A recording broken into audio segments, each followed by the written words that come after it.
caliente. Marco Rubio está en Ecuador y ya dio sus primeras declaraciones. Jairo, cuéntame si tenemos... Ya lo tenemos. ¿Ya lo tenemos? Ah, bueno, entonces vamos a darle la bienvenida a Antonio de la Cruz, analista, además muy querido amigo, él lo sabe, conversamos bastante seguido y además es presidente de Inter-American Trends. Ya lo vamos a ver. Antonio, ¿cómo estás? Bienvenido, un placer tenerte con nosotros. Muchas gracias, Jessica. Un placer también para mí estar contigo y tu audiencia, que ha crecido aceleradamente. Bastante. Yo misma estoy impactada y agradezco a todos los que se conectan todos los días, incluyéndote, que lo sé. Te felicito. Gracias. Antonio, permíteme, vamos a escuchar juntos. Jairo, lo tenemos, el sonido de Marco Rubio. Es un poquito largo, pero él incluso se está refiriendo a las recientes declaraciones que dio Maduro, que ha estado dando Diosdado Cabello, tratando de desmontar este hundimiento de la narcolancha. Vamos a verlo los dos. Ok. Lo dice un gran jurado en el estado de Nueva York. ¿Oye? En el estado de Nueva York la fiscalía presentó evidencia y ellos lo encausaron. Un gran jurado de individuos en el estado de Nueva York.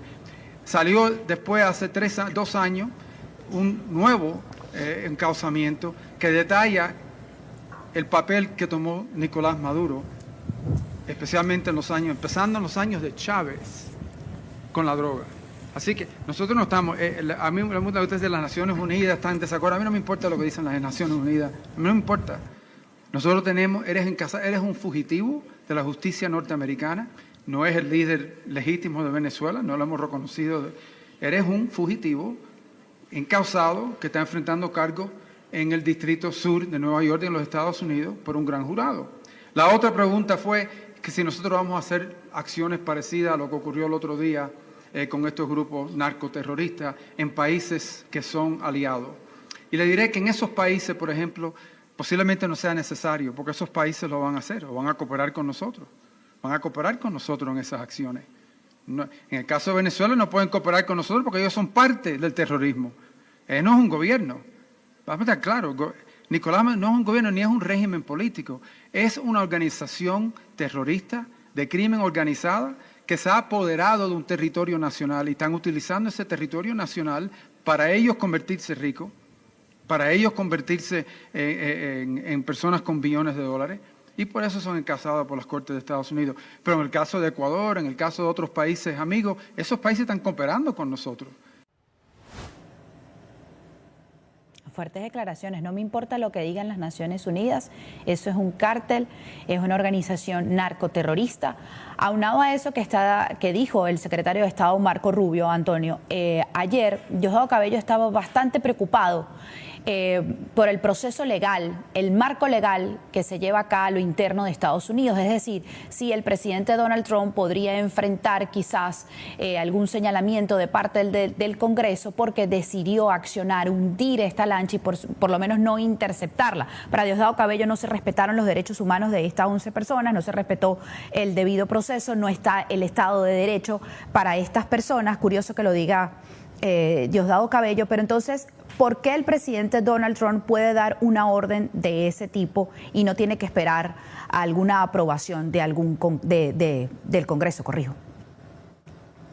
Fíjate, Jessica, ¿qué es lo que protege las acciones que está tomando desde el punto de vista jurídico al presidente Trump y a la administración?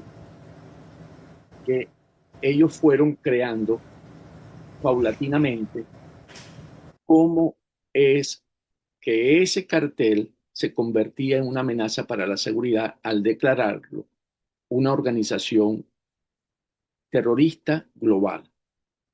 Al colocarlo con el nombre de terrorista global, ellos usan lo que se conoce el artículo 40, que le permite al jefe de Estado usar todas las herramientas que tiene el Estado, desde el Tesoro, Defensa, Departamento de Estado, para evitar que esa amenaza se haga a la seguridad nacional de los Estados Unidos.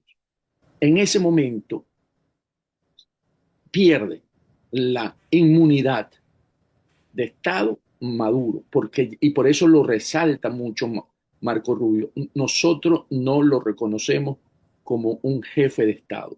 él es el jefe de una organización narcoterrorista global.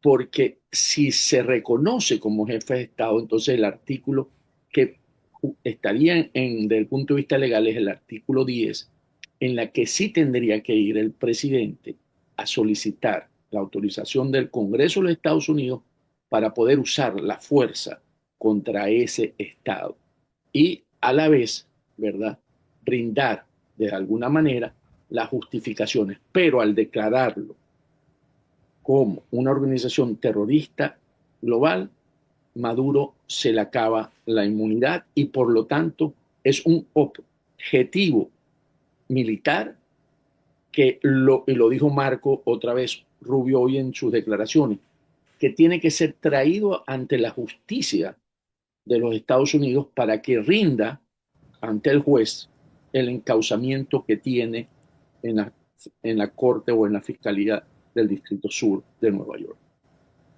Ellos en un muy mal desmontaje, ellos trataron de hacer ver que la lancha no, incluso fue muy chistoso ver a Diosdado Cabello tratando de explicar el tema de la forma de la lancha. Es decir, que por la manera en lo que se ve en la foto que publica Estados Unidos, no es el tipo de lancha que hay en Venezuela. Pero luego se empiezan a conocer informaciones de que en efecto la lancha sí salió desde Venezuela. Incluso tú ayer mismo en tus redes sociales explicabas que eso ocurre en las costas del estado Sucre.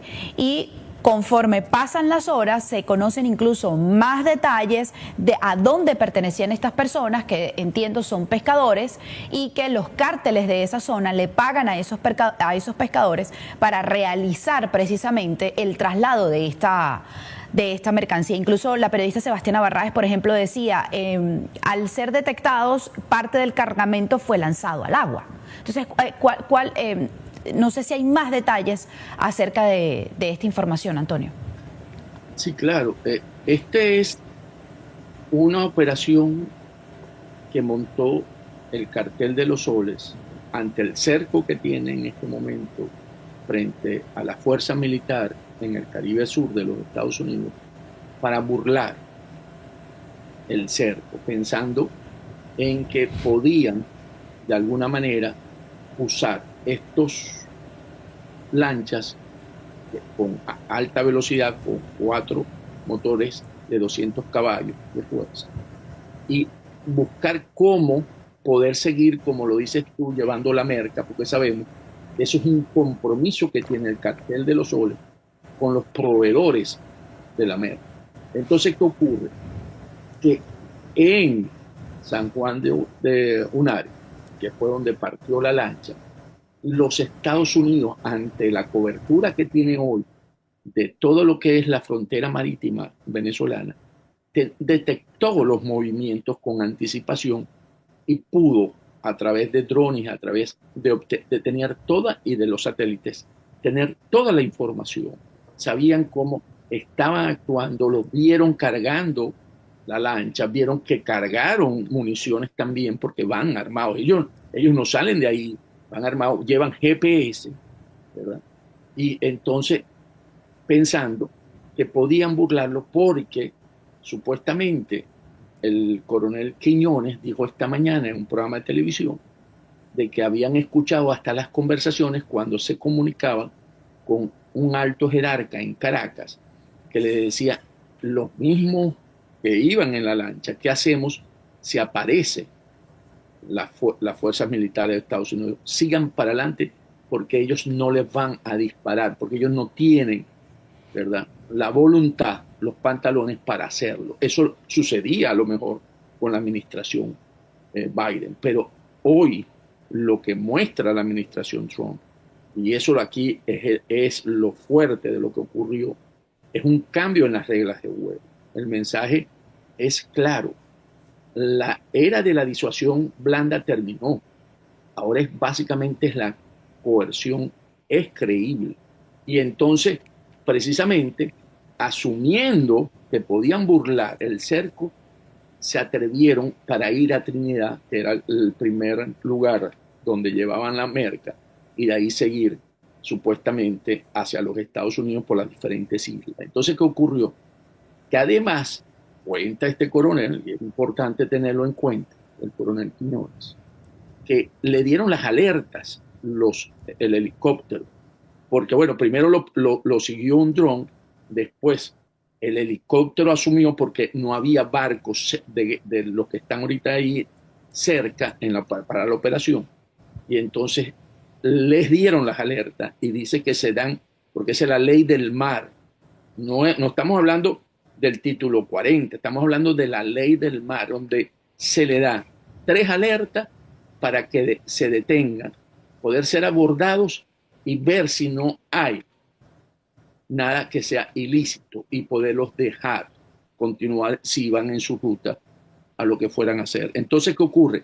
Que más bien los embistieron, ¿verdad? Cuando ellos le pasaron por la proa para poderlos detener, y fue allí donde consultaron con las autoridades y tomaron la decisión de enviar un misil muy pequeño, dijo, que pudo generar esto. Y el dueño de la lancha, a quien que puso, porque, bueno, o su hijo asumió la responsabilidad de acompañar esta merca, estos narcoterroristas para los Estados Unidos, murió porque el papá se da cuenta cuando él busca en el GPS y ve que desaparece la lancha en su radar. Y ahí se dieron cuenta en ese sentido. Entonces, aquí el ataque no solo golpea al narcotráfico, también desnuda al régimen de Maduro, ¿verdad? Que ha venido traficando con la merca y protegiendo estas rutas. Ahora el dilema para Maduro es letal. Defenderlas lo expone como narcoestado que es. Y abandonarlas lo deja sin divisa. Y sabemos que esa parte es uno de los objetivos que tiene hoy la administración Trump en cuanto a asfixiar desde el punto de vista financiero al cartel de los soles, porque sabe que eso genera tensiones internas y que empiezan a tener dificultades. Ahora, ¿verdad? Antes la jugada racional de todos los que estaban en estos negocios era seguir navegando apostando a la impunidad, que no iban a ser atacados o iban a ser neutralizados. Ahora el riesgo de muerte supera la ganancia y el equilibrio cambió. O sea, yo creo que va a ser difícil, ¿verdad? Porque aquí hay una señal a la región inequívoca. Washington puede golpear con precisión en el oriente venezolano. El Caribe se convierte entonces en un tablero estratégico, no solo en una ruta de contrabando. Y entonces aquí realmente está planteado el próximo movimiento de Maduro, si decide escalar, escoltando cargamentos ante esto que ocurrió para poder entregar la merca, porque si no él es el que está en un problema, con paramilitares, montando gente del ELN, el Tren de Aragua.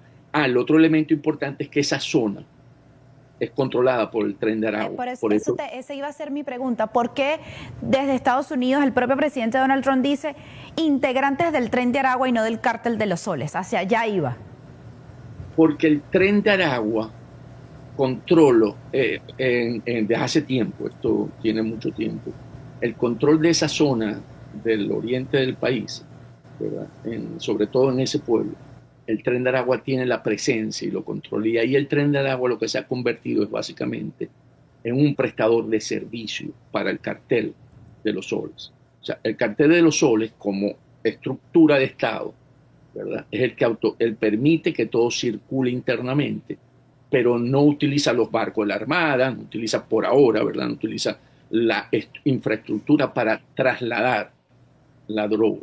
Entonces, aquí a quien le piden ese servicio, si lo queremos ver como una empresa, es al Tren de Aragua, que actúa como un prestador de servicio. Y ahí ellos controlan esa zona. Y por eso, como lo están escuchando, sabían que eran miembros del Tren de Aragua. Y otra cosa importante es que el oriente del país desde hace tiempo, y debemos recordar, es una zona controlada desde Chávez, por el chavismo, todo lo que es Anzoátegui, ¿verdad? Monagas, Sucre, Y ahí hay una presencia muy fuerte de los hermanos Cabello. O sea, al ser ellos de Oriente, ellos han tenido un posicionamiento y control de esa zona a través de la Guardia Nacional. Entonces, por eso que está vinculado directamente también, porque esa zona, desde el punto de vista ya del cartel de los soles, quien controla esa zona es Diosdado Cabello. Antonio, ayer también otros periodistas que se han dado a la tarea de investigar a profundidad precisamente desde dónde salió la lancha, quiénes estaban en la lancha, así como Sebastián Barraez. También desde el Pitazo, César Batis y la periodista Rona Rísquez, que como sabes maneja muy bien el tema del tren de Aragua. Ellos decían que antes de interceptar a esta lancha, de que tomaran la decisión de hundir a esta lancha, al parecer salieron 2 lanchas antes. Totalmente. Yo escuché esa afirmación de, ¿cómo se llama?, de Batis. Y entonces, por eso te dije, ¿qué hicieron? Ellos habían ya pasado 2 lanchas, ¿verdad?, con días anteriores. Fueron la tercera, pensando que los Estados Unidos podían burlar el cerco. Toda esa zona está siendo monitoreada muy de cerca por las fuerzas militares de los Estados Unidos, componente, ¿verdad?, naval, aéreo, todo, ¿verdad? Entonces, ¿qué ocurre? Que aquí es donde surge si pasaba una tercera, ¿verdad?, o no, y se le dan las alertas. Y aquí debemos recordar que estas son decisiones que se toman al máximo nivel. Esto no fue una decisión tomada solamente por el comandante que estaba dirigiendo la operación, porque al tener implicaciones en aguas internacionales y tener una implicación de que va a haber pérdidas humanas, eso escala en la jerarquía y por lo tanto generalmente esa decisión la toma el presidente Donald Trump. Y por eso lo confirmó el propio secretario de Estado. Dijo, la orden la da el propio presidente Donald Trump. Siento también que de alguna manera, para tratar de callar esas voces en Venezuela, como que hacen ver que Marco Rubio está manejando al presidente Donald Trump. Para nada. El presidente Donald Trump, si alguien cree que puede manejar al presidente Donald Trump, que duerma de otro lado, porque nadie maneja al presidente Donald Trump. Él tiene una visión muy clara de lo que quiere hacer y cómo quiere tener eso que él denominó como su gran proyecto político, American First, América primero, y cómo son los ejes, ¿verdad?, en cada uno en lo que actúa, ¿verdad?, en lo económico, las tarifas, todo lo que él ha venido construyendo, ¿verdad?, para posicionar a América nuevamente en una posición sólida desde el punto de vista mundial, hegemonía de poder, ¿verdad?, que creer que Marco Rubio puede cambiar la opinión del presidente porque sea influenciable, no. Él puede o proponer, hablar, decir, pero la decisión final la toma el presidente Trump, como la tomó cuando eliminó al general iraní Soleimani. Eso fue una decisión tomada directamente que sorprendió al Pentágono, porque eso sí manejo la información cuando se acerca, porque era declarado el general Soleimani, que era el jefe de las fuerzas que venía atacando en el estrecho de Hormuz y a las bases estadounidenses en Irak, ¿verdad?, con los grupos próximos, Hamas, Hezbollah, los hutíes, y le presentan, precisamente porque está considerado un enemigo para la seguridad de los Estados Unidos, las opciones al presidente Trump. El presidente Trump toma la decisión de neutralizar al general. Y los generales se miraron, pero una vez tomada la decisión por el presidente, lo que hay que cumplir la orden. Y cumplieron la orden. Entonces, aquí es importante entender cómo se estructura el poder interno dentro de los Estados Unidos. Los que crean que lo que ocurrió con la narcolancha en estos días, hace 2 días, fue algo que fue una decisión a un mando considerado que consultaron con Rubio, no es así. Eso fue una decisión tomada directamente por Donald Trump como comandante en jefe de las Fuerzas Armadas de los Estados Unidos. Ayer en tu análisis que hacías a través de las redes sociales decías que Nicolás Maduro estaba al borde del precipicio. que incluso habían utilizado la boda de la hija de Vladimir Padrino López como para tratar de desviar un poco la atención, tratar de cambiar un poco el discurso. No lo lograron, ahí en eso quedó. Y el día de ayer, Diosdado Cabello, que se mostraba tan descolocado, y el propio Nicolás Maduro, yo lo saqué de hecho en el editorial, diciendo: hemos recibido una embestida de Estados Unidos, es decir, tan golpeados están que hasta ellos mismos creo que no se están dando cuenta y están revelando más información de la debida. Hace 2 días el propio Maduro también confirmaba: no, es que Marco Rubio está ayudando a María Corina Machado y Edmundo González Urrutia para tomar el poder en Venezuela. Y eso está mal.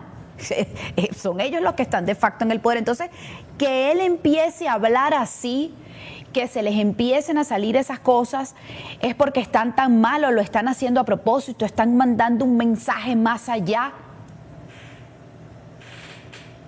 No, o sea, no vieron, o sea, de verdad que no conocen cómo se mueve el poder en los Estados Unidos. Una vez que los ubicaron y los calificaron como una amenaza a la seguridad nacional y le pusieron la etiqueta de una organización terrorista global, las oportunidades de Maduro en ese momento eran pocas, eran 3 o 4.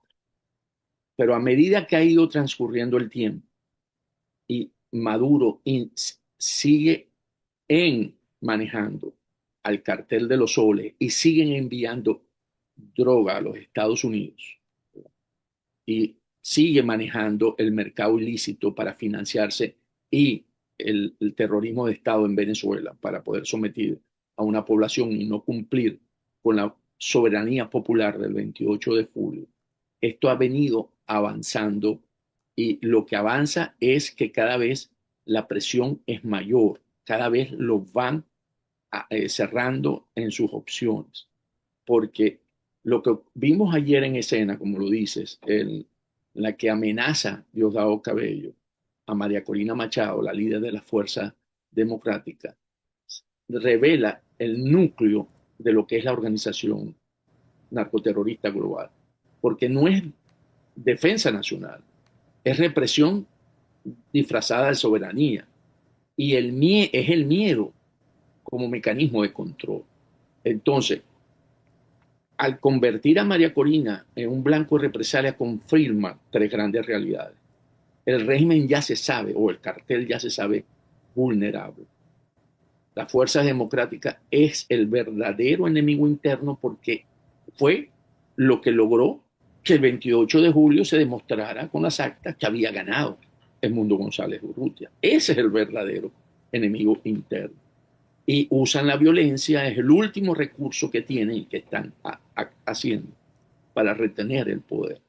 Entonces, aquí realmente, hoy, María Corina se lo dice muy bien, que creo que lo pusiste también. Sí, dijo: estamos listos para tomar el control del territorio. De hecho, esa frase me resuena mucho en la cabeza, porque tampoco es cualquier cosa que ella diga: estamos listos para tomar el control del territorio.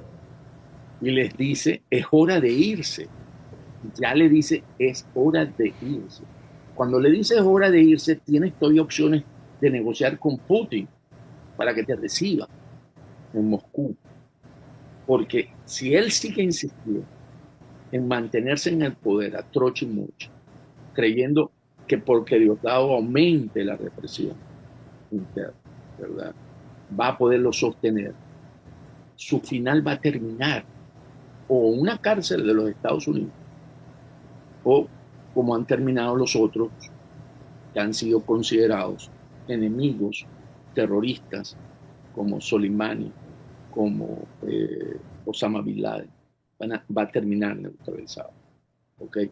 Porque ya Maduro es visto como un cartel que es una amenaza para los Estados Unidos y la región. Ya al tener el apoyo de los diferentes países de la región, se convierte en una amenaza, que es lo otro que, si no se están dando cuenta, cuando el Congreso o el gobierno de Ecuador, el gobierno de Paraguay, el gobierno de Argentina, el gobierno de República Dominicana, las declaraciones que dio la primer ministro de Guyana, ¿cómo